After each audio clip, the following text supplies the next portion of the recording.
minggir.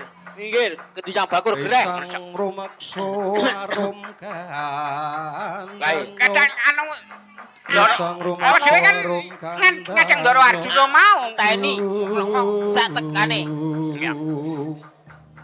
Prabowo Cahya Risang Permadi ingkang mijil wonten ing Tegal terang bulan.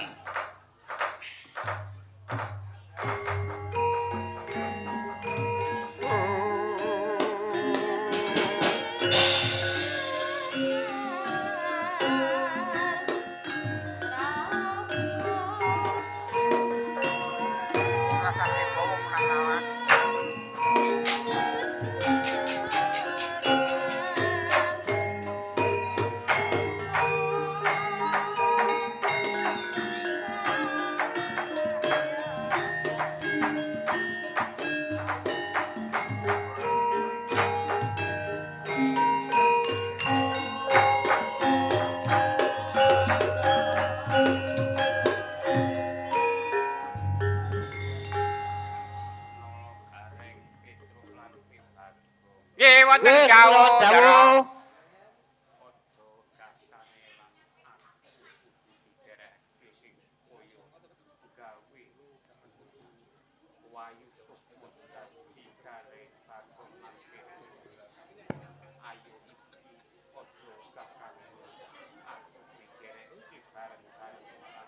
Nggih semangga kula dherekaken serangan sak tindak panjenengan. Ingkang atos-atos awit kawontenane wonten ing margi menika wonten ing ngalas gong Atos-atos Ndoro. limpang-limpung. Gong liwat atos-atos Kasuan Ndoro. kaliwat liwat. Pangsempal kaprapal silo kaplesan soto lumayu mangungsi kakiat kakudo kang hanjoko-joko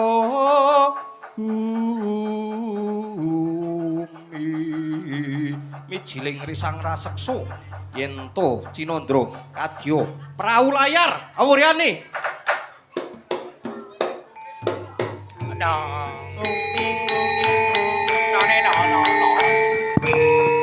Awas, hati-hati lho, Kang.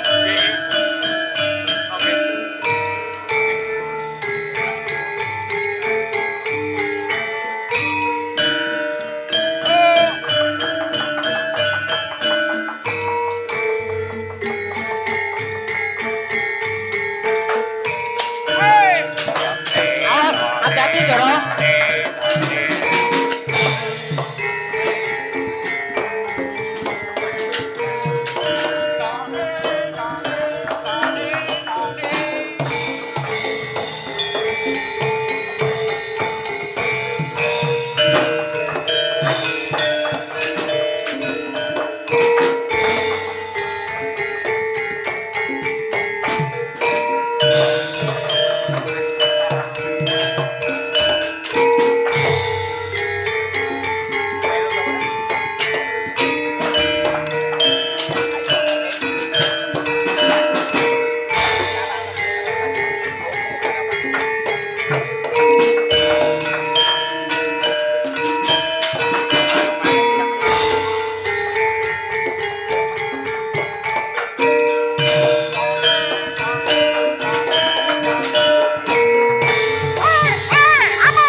Kusmeraina smubang wang aruna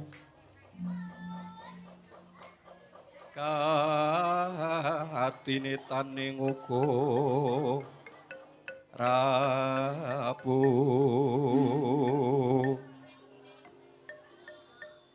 Sabtaning kukila mrengkani korosa katar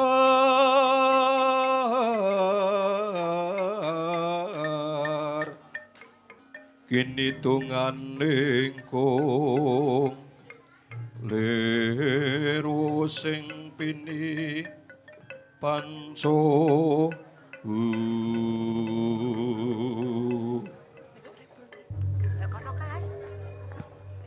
Cinarito wonten ing Tegal terang bulan risang permadi Kyo Hanggayuh wahyu purba sejati kapapak dining risang didya kala klabang kuning ingkang satuhu badhe ngalang-alangi punapa ingkang dados kekayuanipun risang permadi yen to Cinandra pertapan Astana Gadamadana samya jejer risang Rara Ireng risang Srikandi lan risang Kapijembawan ingkang sumunar Tejanyo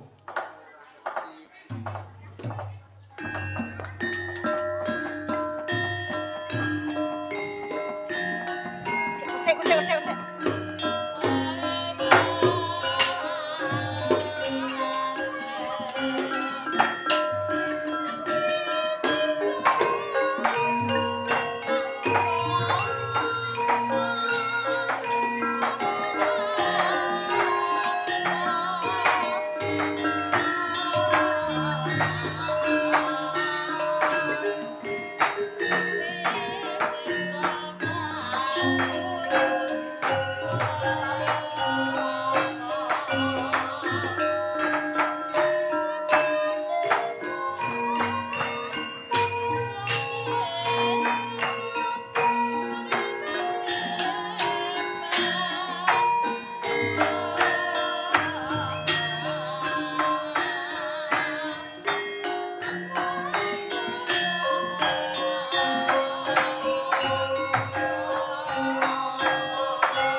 katon arum gandanyo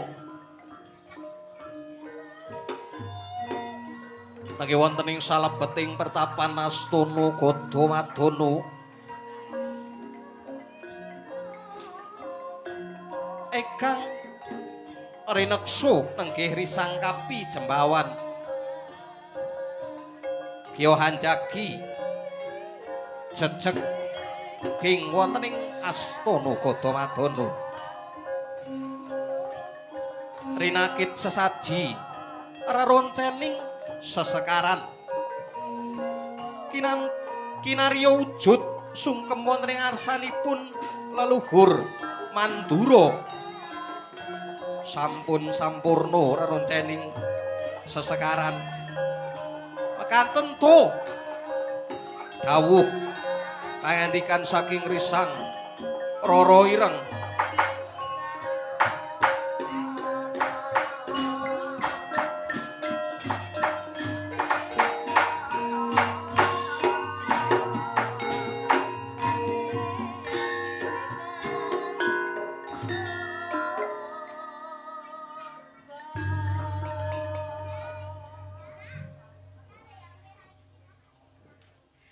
jagat dewa jagat durung sawetara suwe ana sowane diajeng Rara Ireng apa kanthi raharja diajeng sowanmu ana ing pertapan Gadamadana Kanggo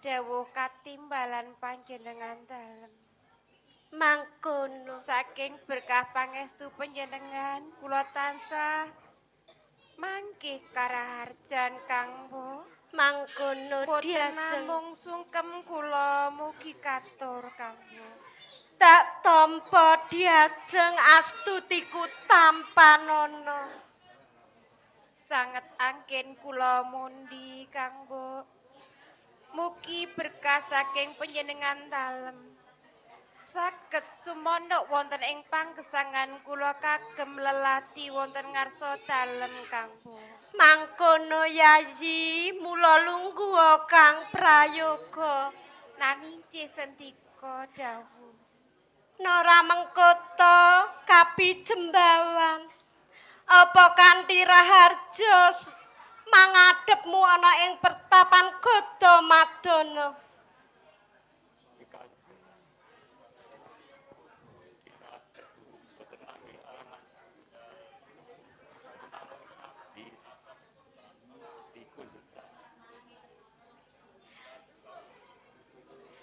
tak tampa sungkem pangabektimu ora mung astutiku tampanana kapi jembawan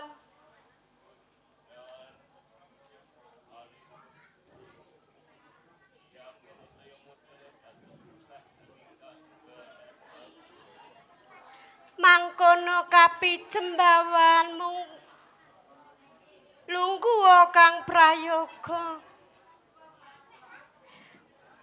diajeng Rara Ireng dawuh katimbalan Kang Mbok Rukmini Kakang mbok kepengin mundhut presa anggonmu ngemban nyambut gawe ana ing pertapan Gadamadana apa ya wis rampung diajeng pikantuk berkah panjenengan Kang Mbok sedaya pakaryan ingkang sampun panjenengan paringaken lan dipun pitadosaken dhateng Yayi Rara Ireng sampun kula tindakaken sedaya Kanggo mbok bilih wonten klinta-klintuning kula anggen kula nyamektakaken wonten panyarwe saking Kang Mbok saestu saged kula antu-antu kagem kula diajeng kaleresanipun iya diajeng sabaline diajeng Rara Ireng lan kowe kapi jembawan Kakang Mbok Rukmini nampa dawuh supaya njaga sesaji kang ana ing pertapan Gadamadana mula kang saka iku kapi jembawan lan sliramu Rara Ireng nanici Kang ayo bebarengan njaga sesaji aja nganti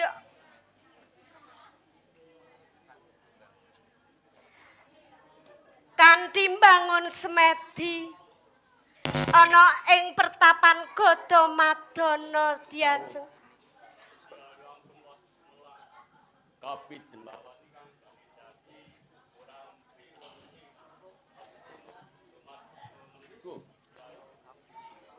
iya kapi jembawan weruhanira yen to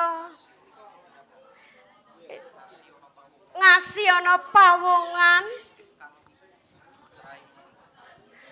kang iku dudu trahe mandura sapa wae aja diparengake manjing ana ing pertapan Gadamadana mangkono yayi lan sliramu kabi jembawan Kang iya Mbok Rukmini ayo padha mbangun semedi bebarengan yayi nanici Kang Mbok Rukmini Rep sidem prabawaning ratri arum kandanyo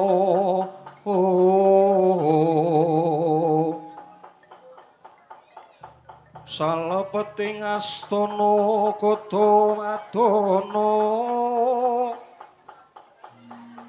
ambangun semedi kawur yanyo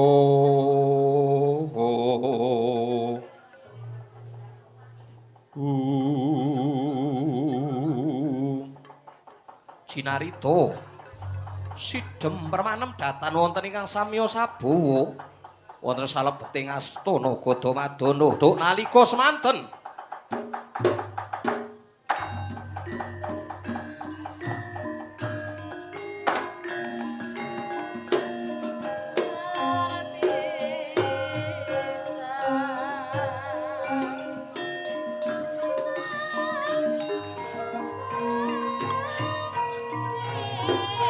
Yang rene.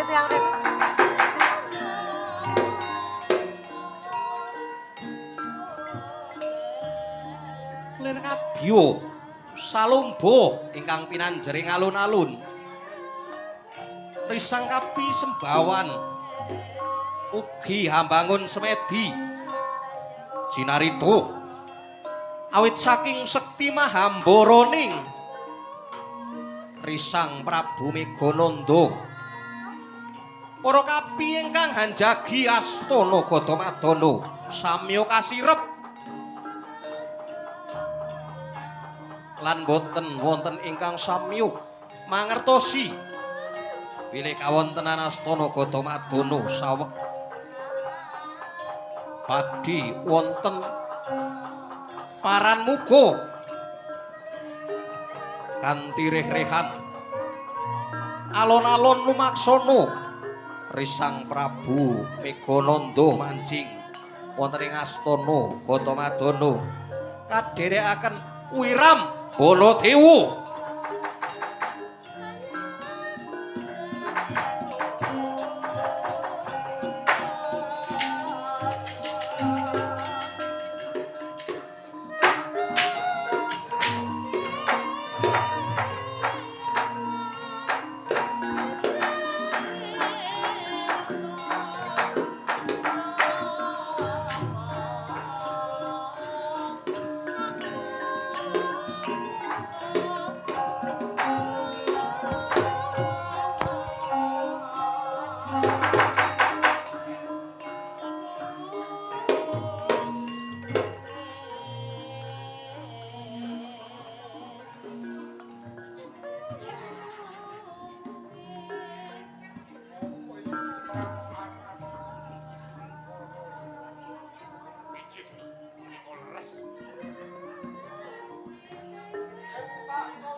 Teko tuntun.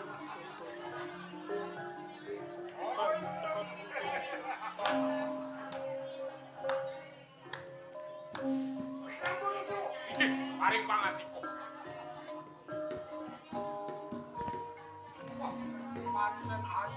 Ilo leres menapa ingkang katon pangandikan panjenengan dalem Sang Prabu.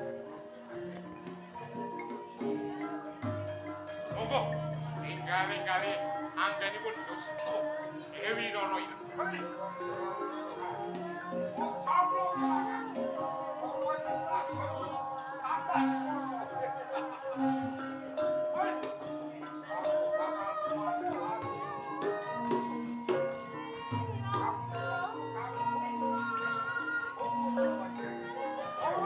Cinarito risang Nigananda Gyamatek aji jaring sukma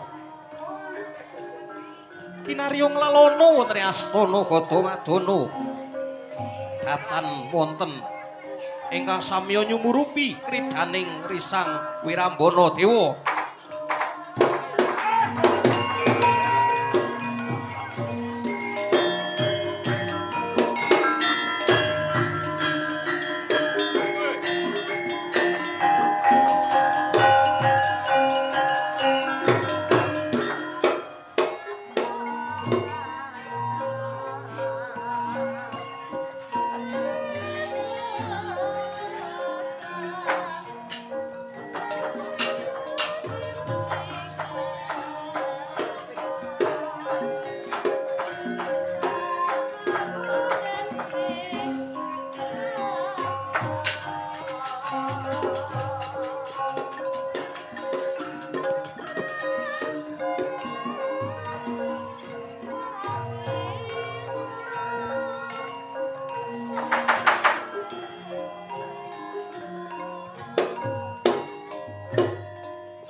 Kadya kasirep pedhut ingkang tumaluyun wonten ing pertapan Astana Gatamadana.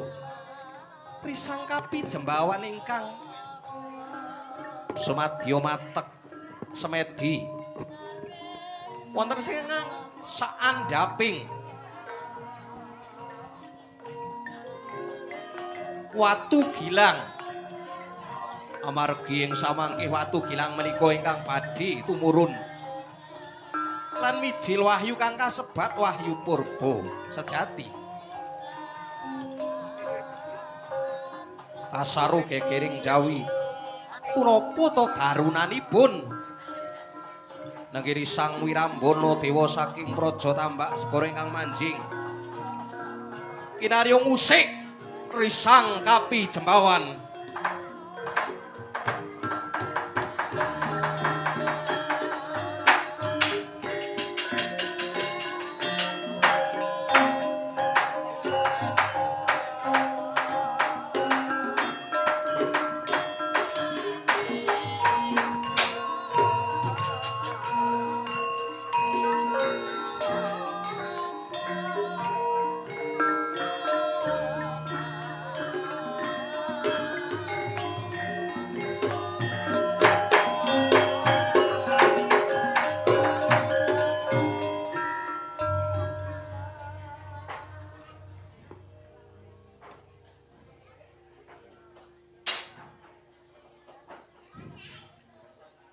Iki ana pawongang awujud kethek putih kanthi teja makanter-kanter mapan ana ing dalan. Aku arep lunga ana ing partapan Astana Gatamargana. Nanging iki ana pawongang mapan ana ing tengah dalan. Klin. Awon nganakake smekdi. Urip Yo. pateni. Aku bakal jugarake anggonira smedi.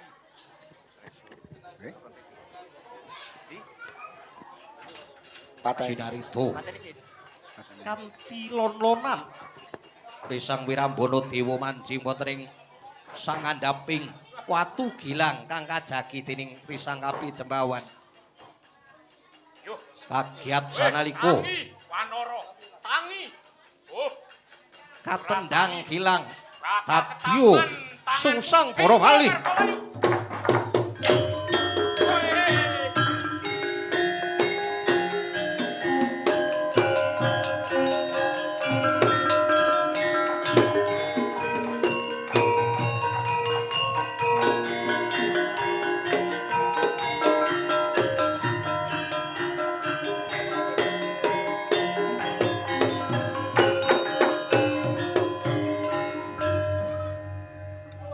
Iki sira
Ngono wae.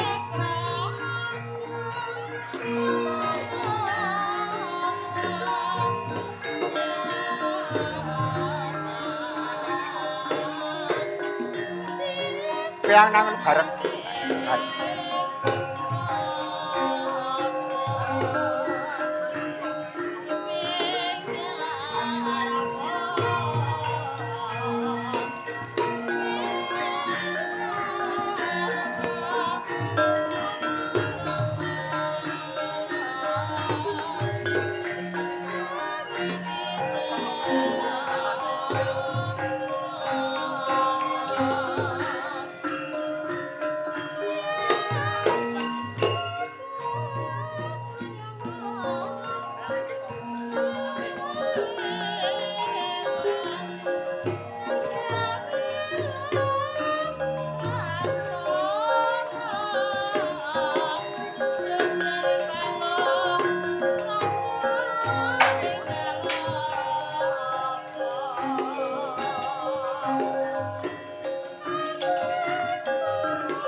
Udakara Kesena.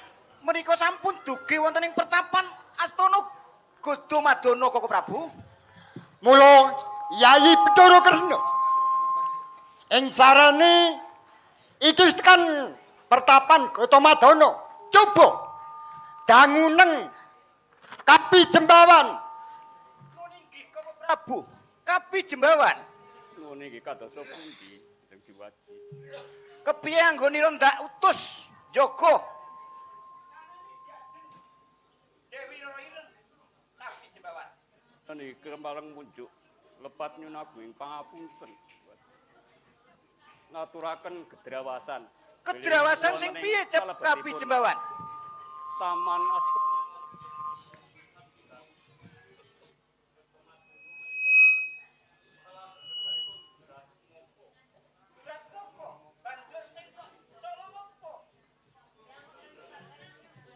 Dewi Roro ingkang dipun dustu. Wis jagat yo batu jatuh. Jembawan. Nuwun kados pundi? Kowe iki tak paringi Purbawasesu supaya ngerso adiku loro ireng kok nganti dijostob. Turatmu kok kepiye? Sampun boten kirang-kirang anggenipun kawula jagi wonten ing pertapan Gadamadana menika. Sampun-sampun Koko Prabu. Dimas Menika kados pundi Koko Prabu? kepiye Yai Prabu? Diajeng Roro Ireng ical saking pertapan Koko Prabu. Mula iku kamungku gegandharan ing atiku kejaba mung adiku loro ireng Yai Prabu Bathara Kresna. Mula pun kakang bakal sak nganake sayembara Koko Prabu Yai badhe Prabu. wonten sayembara menapa sayembaranipun Koko Prabu? sak sapa wae sing bisa nyowanake adiku loro ireng yen wedok tak disedulurke Sinarawati yen pancen piye tak bakal jodohake. Kagiat kebrongot panah Risang Permadi. Gio pamit saking pasewakan Astana Gadamadana. Melajar Risang Duratmoko.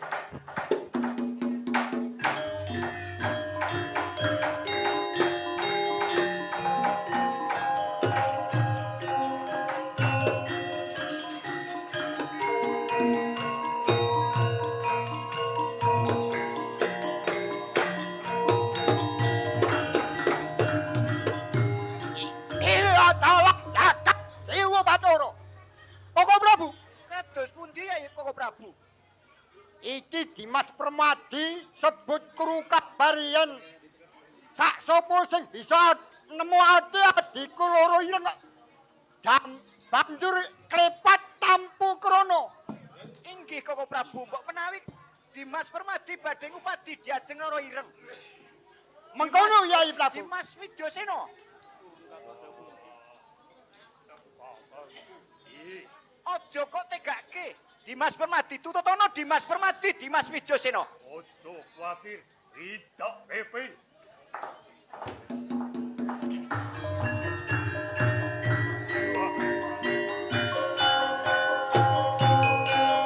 Yai Prabu Bathara Kresna.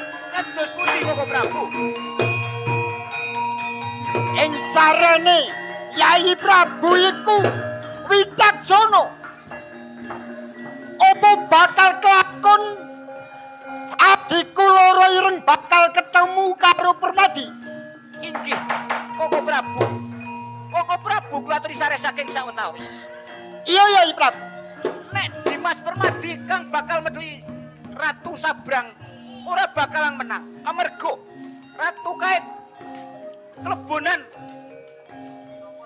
minangka titising Prabu Dasamuka Koko Prabu. Dadi sing njosto adiku loro irenge tisise Prabu Dasamuka ngono kok. Nggih mekaten. Kapi Memper. Jembawan. Nuwun inggih kados pundi? Sira ndak utus Perpekono Prabu Sabrang kae menangka titisaning Prabu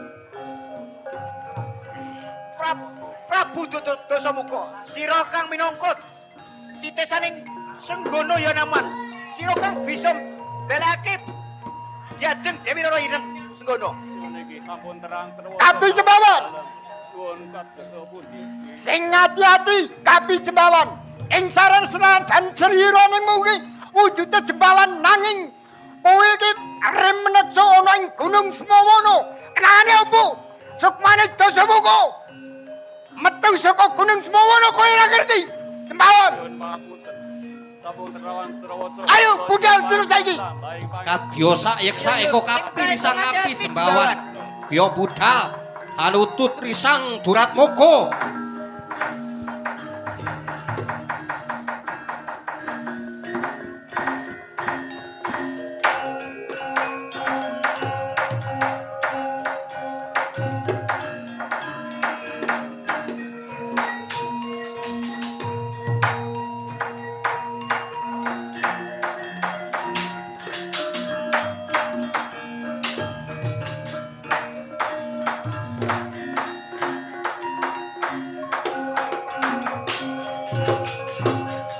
Yayi Prabu Durkresna. Kados pundi kok Prabu? Yurpi. Apa bakal ora kelakon anggone bakal dayuh wahyu purba sejati. Koko Prabu kula aturi sares saking sawetawis Koko Prabu. Jalaran ngene Yayi Prabu. Inggih kados pundi? Sing kanggo jalaran wahyu purba sejati adhiku loro ireng. Inggih Koko Prabu. Kalen nenggo pangkeh sowanipun Kapi Jembawan monggo. Mula Kula dherekaken manjing wonten ing pasareane para kadang Mandura Koko Prabu. iya Yayi Prabu.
Dalah iki ana satriya bagus mapan ana ing tengah dalan. Oh yo, aku patih saka ing praja Tambak Segara Wirambada Dewa. Yo, aku bakal mboyong Dewi Rara Ireng tak sowan kae ana ing Sang Prabu ana ing kraton Tambak Segara. Ora susah dibanding Wirambada Dewi. Yo, kepriye? Aku kang bakal ngayuh wahyu pojo kang dadi pengalang-alang yen pancen maju bakal. Oh iya, yen pancen mengkono rawe-rawe entas malang-malang kok.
Ranu ojo dipatutki ingin sira bakal gandeng marang Yahayu loro ireng.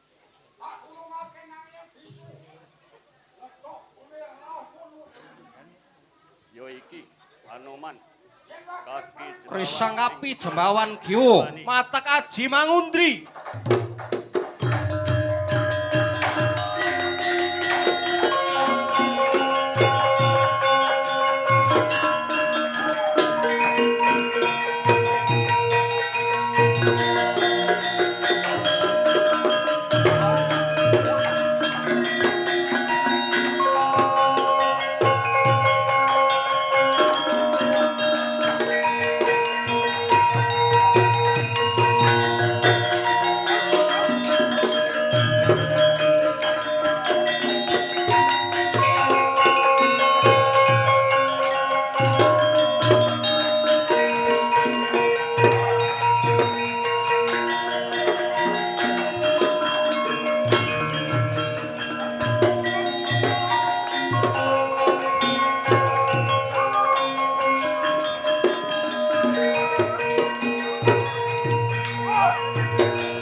Kapi Jembawan. Lho niki kados pundi? Kepiye? Adikku loro ireng. Inggih menika wonten ing pertapan Astana Gada Patra. Dadi adikku loro ireng wis mapan ana pertapan Magono. Magono Gada kono kok. Oh, yo. Yai Bathara Kresna. Kados pundi kok Prabu? Ing sarene adikku loro ireng wis bali ning pertapan ana Gada Magono. Mula Wahyu yo wis diturunake. Mula saiki ayo padha sesanti Yai Prabu. Yen sak musuh-musuh yen wis tekan titiwancine diajeng loro ireng bakal dhawuhake karo adikku Arjuna. Inggih mekaten Koko Prabu. Gegandengan lelampahan menika sampun paripurna. Mugi-mugi lelampahan Purba Sejati menika mahanani. Dusun lamuk tansah ayom tentrem tebeno rubito. Monggo Koko Prabu. Kula aturi santi jaya-jaya Wijayanti. Mugi lebur dening pangastuti Koko Prabu. Iya Yai.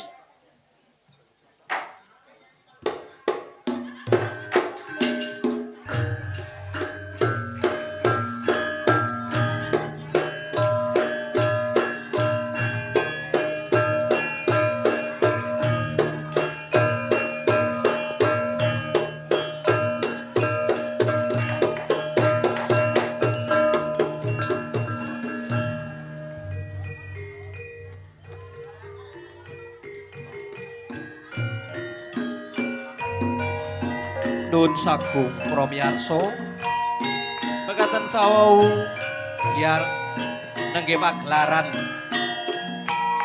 ringgit tiyang muda santosa kanthi irah-irahan Wahyu Purba Sejati sayembana rara ireng.